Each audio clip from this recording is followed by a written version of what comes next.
I have to respond. I only have one wife, Mr. President. But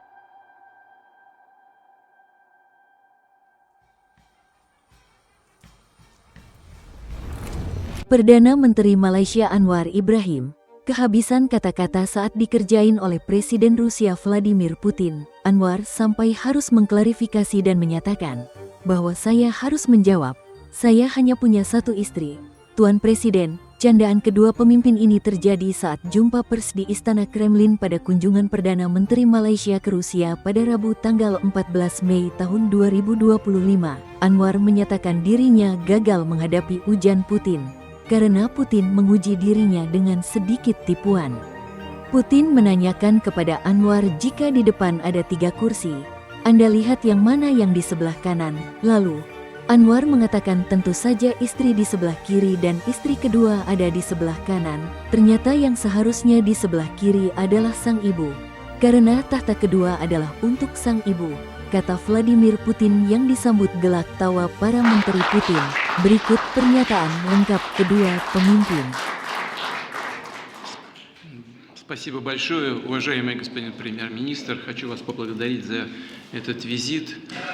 Он был очень продуктивным. Для вас еще не закончилась работа, хотя сегодня с самого раннего утра вы на ногах и в правительстве встречались, и здесь большой объем был взаимной информации и обмен мнениями.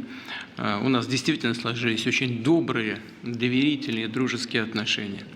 И вот господин премьер-министр сказал, что он интересуется и историей, и культурой России. И это мы очень тоже ценим. Сейчас только вот в зале, в Андреевском зале, я рассказывал премьер-министру о том, что такое Андреевский зал. Там стоит 3 трона. И я спросил господина премьер-министра: господин премьер-министр, вот 3 трона стоит. Один для царя, второй для его жены, для царицы. А 3-й трон, как вы думаете, для кого? Господин премьер-министр, практически не задумываясь, ответил: для 2-й жены. Господин премьер-министр не будет на меня сердиться, что я такие вещи. Well, I think that Prime Minister is not going to be cross with me for telling all these things. Well, this is the answer of the true Muslim, the representative of the Islamic culture. Well, I have to say that our traditional values may be somewhat different, but the exchange of information is always useful for both sides. Thank you very much. I have to respond. I only have one wife, Mr. President. But I failed because the president actually tested me, and it's a trick. He asked me, asked me, there's the 3 chairs in the throat, if you see. So which one on the right? I said, of course, the wife. On the left, I said, the second wife. You see, then I failed in the test. The second one on the left is the mother. The second throne is for the mother. For the mother. Well, there was the exchange of information. Thank you. Ladies and gentlemen, friends, this official visit of Prime Minister of Malaysia, Mr. Anwar Ibrahim, to Russia, and the negotiations that we had today is a bright example of that Russian-Malaysian relations are on the rise. They're successfully and progressively developing. Both sides are sincerely interested in making this interaction more substantive and productive. We have all the necessary prerequisites for this. Russia and Malaysia are being tied by many years of tradition of friendship and mutual understanding. We always strived, and we are striving, to take into account the interests of each other, to work in a partner-like way to build our cooperation on the principles of mutual respect and mutual benefit. In this regard, we have regular political dialogue between our countries. We implement coordination between the foreign ministries, the ministries, councils of security, and special services. We're actively developing interparliamentarian and interregional contacts. I would like to point out that the Prime Minister of Malaysia, Mr. Anwar Ibrahim, is making a contribution, personal contribution, to promoting Russian-Malaysian equal partnership, first of all, of equal economic dimension. I would like to point out that last year he was the main guest of the Eastern Economic Forum in Vladivostok, and tomorrow he is going to Tatarstan, where he is going to participate in the Kazan International Economic Forum, Russia, Islamic World. Returning to our today's negotiations, I would like to point out that we have spoken about the whole spectrum of relevant issues of bilateral interaction, as well as about the pressing issues of international agenda. As a result, we have pointed out specific plans to strengthen Russian-Malaysian cooperation in the future. We have paid priority attention to the further development of trade and investment interaction. As the results of 2024 regarding the trade turnover between Russia and Malaysia show that it is higher than $3.2 billion. International Intergovernmental Economic Commission is working actively. It was agreed that its another mission is going to be held in Malaysia in autumn. The key sphere of bilateral cooperation is energy. Malaysian oil and gas concern, Petronas, has an equity capital in Rosneft, and it has partnership ties with this company and is developing ties with this company as well as with Gazprom. Our country supplies a considerable volume of oil products and coal to Malaysian market, and we see prospects for implementing joint projects in gas sphere and in nuclear peaceful use of atomic energy. In Malaysia, with the help of Russia, we have constructed a plant to produce synthetic rubbers. In the context of long-term contracts, we have established import from Russia of potassium and nitrogen fertilizers for Malaysian agriculture. We're also increasing the supply of agricultural products from Russia into Malaysia, grains and of Malaysian foodstuffs to Russia. We are going to increase the export to Malaysia of highly qualified meat and dairy products according to the halal Islamic standards.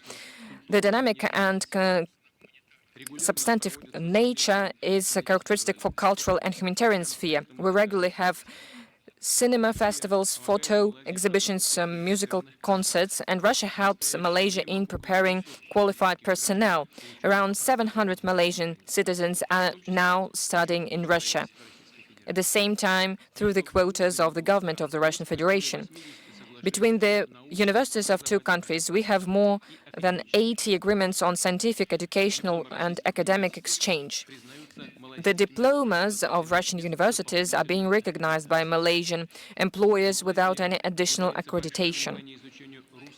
Malaysia pays a lot of attention to the study of the Russian language, and right now it is being studied in the Malaysian Institute of Aviation Technologies in the context of the joint program with the Moscow Aviation Institute, as well as in the oldest and the most prestigious university of the country, Malaya University. Tourist exchanges are developing. Malaysian resorts are becoming more popular among Russians. We are working on establishing direct flights between our two states, which will contribute without any doubt to expand business and humanitarian contacts. Speaking about regional and global problems showed that the positions of Russia and Malaysia are coinciding or very similar. Our countries are firmly defending the principles of the rule of international law, sovereignty, non-intervention into internal affairs. They are coordinating affairs on the key multilateral platforms, including the UN. Last year, in the context of the Russia's presidency in BRICS, a new country partner category was established. Malaysia was one of those countries that was invited to join the activity of BRICS in this status. We are glad that Malaysian friends have accepted this invitation, and we will do everything in our power for Malaysia to join the work of all partner mechanisms of BRICS organically and rapidly. We have spoken in detail about the issues regarding the peaceful and sustainable development of Asia-Pacific region. Given that Malaysia is the current president of the Association of Southeast Asian Nations, we spoke about the prospects for further development of substantive dialogue between these international associations and Russia. In conclusion, I would like to highly appreciate once again the results of our today's joint work with Mr. Anwar Ibrahim. The program of his stay in Russia is continuing, and tomorrow, as we have already mentioned, he is going to visit the Republic of Tatarstan. I'm sure that this very intense agenda of Prime Minister will serve to strengthen the whole range of Russian-Malaysian partnership for the benefit of our both countries. Thank you very much. Thank you, President Vladimir Putin of the Russian Federation. And on behalf of my delegation, I would express my profound appreciation and thanks to the wonderful hospitality of this great country with a great history, civilization, culture, and the arts, and a history of enduring struggle of the people who believe in dignity and independence. I've said this to President Putin, that my admiration extends beyond diplomatic engagements, but because of my understanding of the history and culture and the great contribution in the field of literature and the arts and the ballet, which I happen to miss because of the hectic schedule. We have had extensive discussions from the morning, and then later moved with the Prime Minister, and finally, of course, with the President and his team, and covering a wide spectrum of issues from education to agriculture and food security, to agri-commodities, science technology, cybersecurity, energy defense, among others. That shows that our commitment to enhance bilateral relations beyond what we have achieved thus far. It's true, the President has stated in such clarity that the relations has been good, but the potential for investments, trade, and collaboration need to be further enhanced. And that's precisely the reason why I choose to come first to Vladivostok as his guest, and now to Moscow and Kazan. And the joint commissions, various committees, including oil and gas, petrochemicals, has to then ensure that affect these changes and take the necessary action speedily.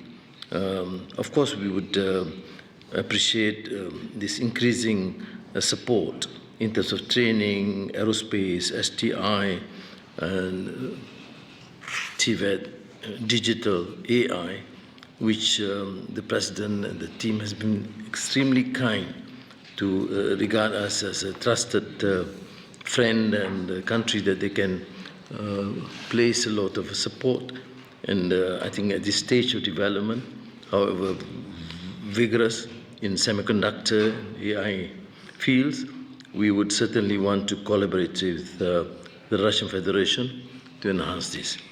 There was some outstanding issues due to geopolitical dictates, but we have taken a position of centrality in Malaysia and ASEAN to decide for ourselves what is best for Malaysia and its people. And therefore, we would like to request and suggest that the Russian airlines, including Aeroflot, to resume direct flight route to Malaysia as soon as possible. And thank you again, President, for the support for our entry into BRICS. I recall from friends from China to Ethiopia, South Africa, saying that you made that initial proposal, and we Malaysians admire and, of course, appreciate very much. We did discuss a number of international issues. We are firm on these multilateral arrangements, based on rule-based multilateral arrangements, and therefore we have to proceed based on that principle. We do not accept the unilateral action of countries because it would disrupt the arrangements and the peace and security of our region and the world. So I again, President Putin, want to assure you that Malaysia plays a lot of not only expectations, but hope that this sort of a special relationship with the Russian Federation would be affected through meaningful exchanges and programs. I, on behalf of the government and the people, of course, would wish and would think it is a major and great, I should say, prize for the people of Malaysia if you can have President Putin in Malaysia as soon as possible, or the latest at the East Asian Summit during ASEAN in October. But I can assure you that your presence in Malaysia will be a major breakthrough, not only in relationship with Malaysia, but the region, because I believe many people in the region have very high respects and expectations of your role and your leadership.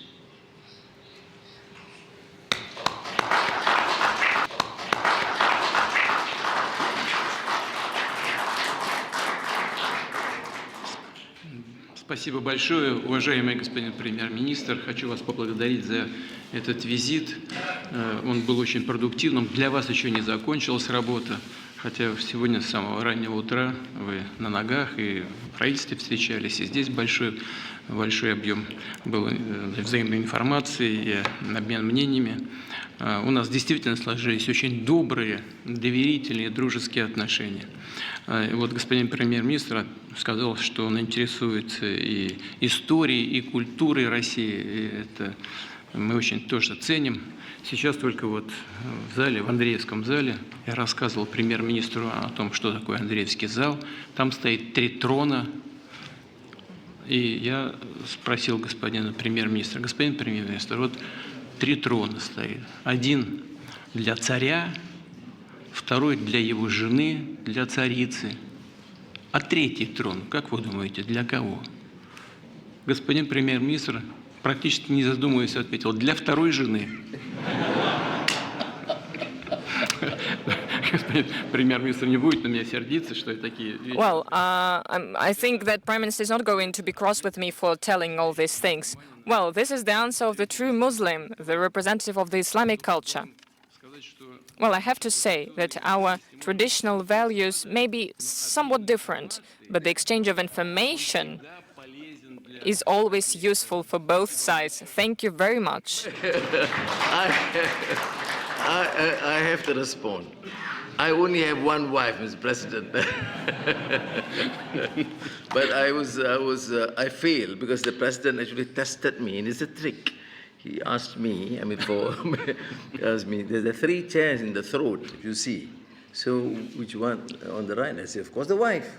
On the left, I said, the second wife. You see, then I failed in the test. The second one on the left is the mother. А вот 2-й трон для... The second throne is for the mother. For the mother. Well, there was the exchange of information. Thank you.